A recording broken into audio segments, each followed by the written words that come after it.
৬২ বছরে পদার্পণ কল্যাণীর রথতলা দুর্গোৎসব এবার স্বামীনারায়ণ মন্দিরের আদলে তৈরি হচ্ছে মণ্ডপ। পুজোর আনন্দে বস্ত্র বিতরণের মতো সমাজসেবামূলক কর্মসূচির আয়োজন রথতলা দুর্গা উৎসব কমিটির।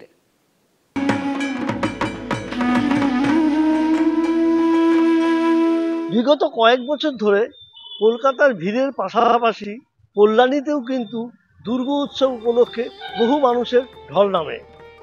কল্যাণীর বেশ কয়েকটি বারোয়ারি পুজোর মধ্যে রথতলা সার্বজনীন দুর্গোৎসব কমিটির এবার ৬২ বছরে পড়ল তাদের এই পুজো।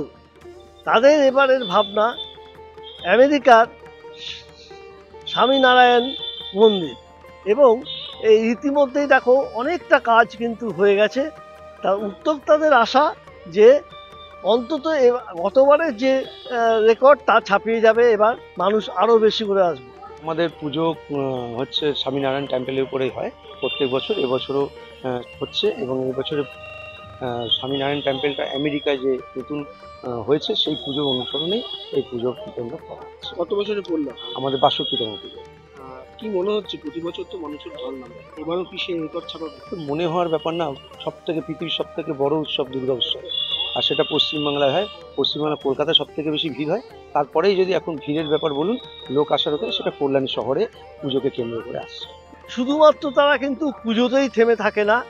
এই পুজো কমিটি এই এলাকার যে সমস্ত গরিব এবং দরিদ্র পরিবার আছে তাদেরকে মঞ্চে ডেকে বস্ত্র নয়, তাদের বাড়িতে গিয়ে বস্ত্র দিয়ে আসেন, তারা যাতে পুজোর এই উৎসবের কটা দিনে হাসি মুখে ঠাকুর দেখতে বেরোতে পারে। রথতলা থেকে ক্যামেরায় অমিত সরকারের সঙ্গে সুবল মজুমদার, কলকাতা টিভি।